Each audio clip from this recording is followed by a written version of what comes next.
Hello and welcome to another episode of Creating Cultures that Outperform. I'm Frank Warner. I'm the CEO of People Productive, and I'm here with my co-host Terri Mays, a certified culture engineer. Today, we're going to be talking about how mood impacts and shapes organizational performance. This is an important topic. It is something leaders should be aware of, and they should do it consciously. We've covered a lot of different organizational behavioral issues on this show. I hope you've been tuning in. We're looking at the research behind them. Today, we have some very good research topics to talk about. Mood is one of those things that I think most leaders don't really get. They don't fully understand it. Humans are the most powerful sensor in any environment. They pick up everything, and humans are wired to pick up the mood around them. In fact, humans are not only are wired to pick up the mood around them. They're actually they internalize it. They become part of that mood. Humans tend to operate, in a synchronous way, and the research is very clear that an organization, if you take a group of people and you put them in meeting, they did a study of 70 different work teams across a bunch of industries, and they found that when those individuals met after 2 hours, they had a shared mood. They did the same experiment way back in the early 80s with people who weren't talking, but they were just sitting there non-verbally. And the person who was the most expressive ended up being the one that shaped the mood. So that tells you a lot. That shows you how strong and powerful this contagion is. And when people's mood is down, they are less productive. That's the bottom line. So you want to shape and drive the mood, and you want to do it consciously as a leader. It's very important. The science couldn't be clearer. That is very true. That mood affects everyone in the organization.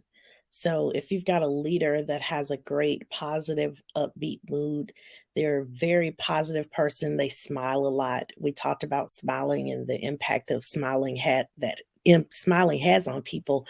That mood is contagious, whether it's a good mood or a bad mood. But we've all been in organizations where we've worked with people and you're waiting for them and how they come into the office, how they put their things down, if they're smiling and waving and speaking to everybody as they come in, or if they come in grumpy, they're not saying anything to anybody. All those cues, people pick up on that. And so, somebody will lean over and say, "Oh, she's in a mood today," or "He's in a mood today." And so you don't want to bother them if they're feeling like that. People avoid that. You really want to be around people that think and feel happy, that have that upbeat life that they live, and they have that upbeat attitude. Infectious when people are upbeat and easygoing. Don't want to spend a whole lot of time around people that are in a bad mood. You're No, trying to heaven ways. forbid. Yes, you wanna get people out of that bad mood. There are certain things that, there are disorders that people have, so we're not talking about that, but we're mostly just focusing in on how you can help people have a much better positive mood in the organization, because when you have that positive, upbeat mood, you actually influence decision making. And when you're positive, other people want to be more positive around you. So you want to make sure that that's what you're striving for in your organization. People who are more positive, it's like an open door inviting people to actually build a relationship with them. People don't want to build relationships with people whose moods are down. So when you have an organization that's more upbeat, it is much more likely that relationships are going to form. And, scientists actually have a term to describe the sharing of emotions between people. It's called interpersonal limbic regulation. The limbic system is the seat of human emotion. It governs it. And this interpersonal limbic regulation is the way that moods are shared across people. Now, you should be very observant as a leader so that you know what people's kind of baseline mood state is. If you see people who are down, you should go try to pick them up. People have used this to regulate organizational moods for a long time. Some CEOs every day will send out a very upbeat message to everybody in the organization, trying to impact them in a positive way. Those techniques can work. You can go over to somebody who's down and say, "Hey, what's bothering you? You look a little down today. What can I do to help?" And the mere fact you care about them is going to elevate their mood. That's going to cause them to be more productive the rest of the day. This stuff is science. It's been studied. It's been shown. You can change the vibe or mood at a meeting. You can change it in an entire organization. And the more power you have in the organization, the higher up you are, the more influence you have to regulate the mood of that environment. People always look to those leaders who are actually leading them into the future, leaders who are positive and optimistic. That optimism spreads through the organization. Leaders who are feeling down, that has a negative impact on the organization overall. So these are tools that you can use, knowing that this interpersonal limbic regulation is real, it's there, it's science, it's been studied, it's been documented, you can look it up. And the mood of your organization, if you're a leader, is in your hands. That's what this says. That's right. This mood, how people are in the workplace can really play a role in our creativity and innovation. When people are in a good mood, your mind is more relaxed. So your limbic system is not in that state where you're having to defend yourself or you feel like you need to fight or flee or freeze. So Yeah. when your mind is at rest and your brain doesn't feel like it has to defend itself, you're much more creative. You're open-minded to able to receive more information. You can remember things.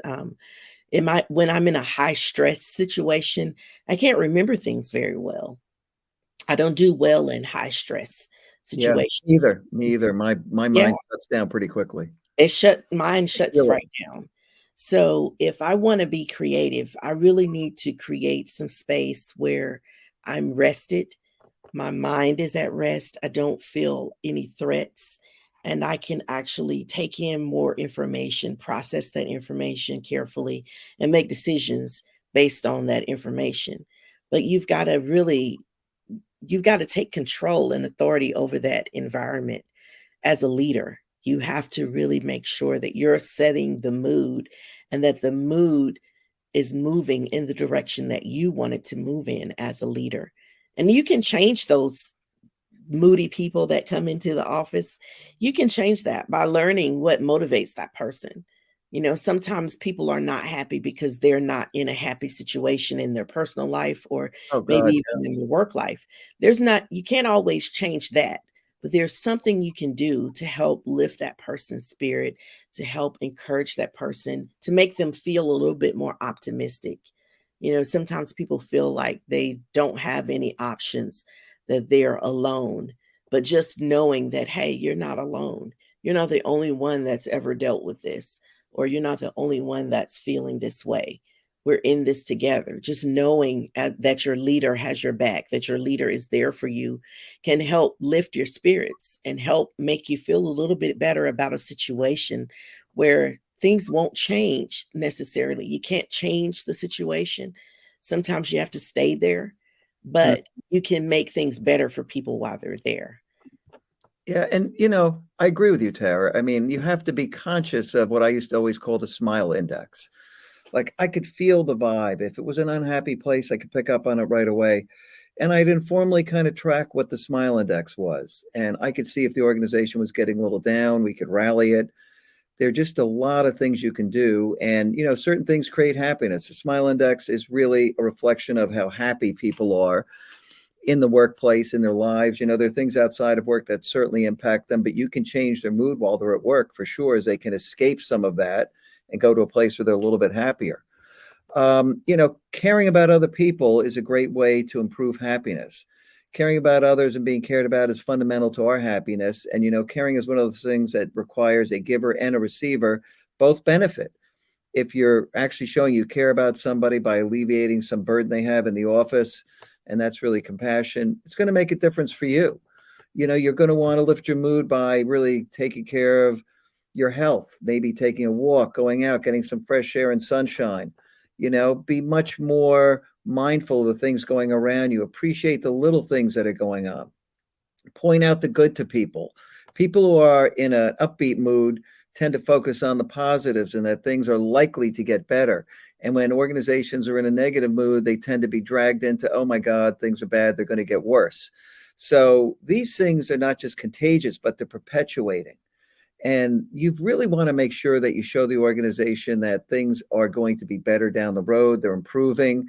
Be the one who counters the negative arguments with reasons why people can grab hold of some more positive ideas and thoughts.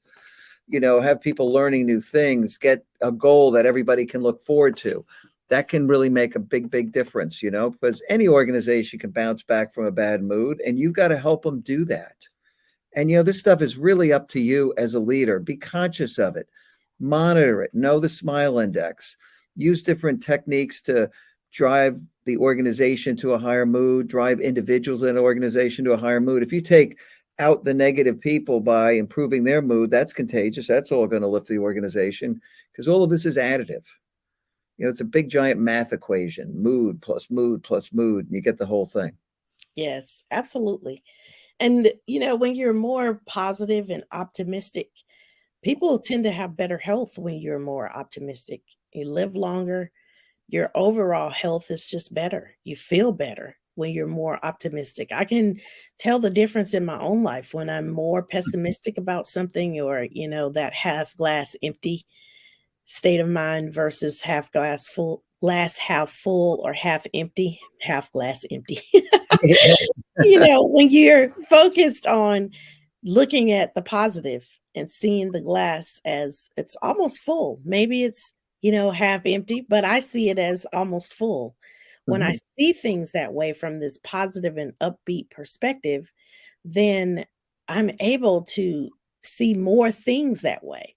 So instead of downward spiraling, I'm upward spiraling. And that's really where you want people to be. Because again, when you're in that upward spiral, you don't feel like you're the only one, that you're the weirdo, that this is the only happening to you. You Yeah. don't feel like you're alone. You feel like, hey, I've got my team. We can figure this out. The times when I've had leaders that have said, I know you guys are going to figure it out. You guys are really smart. You're going to figure it out. We always did. Yep. We Expectations. People rise rose. to meet your level of expectations. More science. Terry is bringing more science into the show. Here we go. Yes, it makes such a difference Yeah. when you expect greatness from people. I always did that with my children. I expect you to be fantastic. I expect you to do well. It's just an expectation, and they always rose to the occasion. Mhm. And even now, later, they're older. I don't have little ones anymore, but it's the same way. I still expect greatness, and they still continue to deliver every time. So it's pretty awesome. Oh, it's awesome. Yeah. I mean, you raised them right there. No question. I mean, at the end of the day, this is an important topic. The human factors of leadership are real. You can shape the environment. You should build expertise in these human factors. They are all tools. We're here every Wednesday, 3 o'clock. We have another show where we come in and we talk about these human factors. We look at the science behind them. We give you practical advice and guidance on what you can do to help shape a better work environment. As a leader, if you don't understand the human factors of leadership, you are falling behind. These are the primary tools, because we're in an environment where humans are the most important tool in every company at this moment in time. They're here. The relationships they build are really going to be the key going forward. No question about it. So please, tune in. I don't know what the next topic is. We haven't decided yet, but we're looking into what we'll cover next. All of them are interesting. I do hope you're able to join us Wednesdays, 3 o'clock, for creating cultures that outperform. Yes. Bye for now.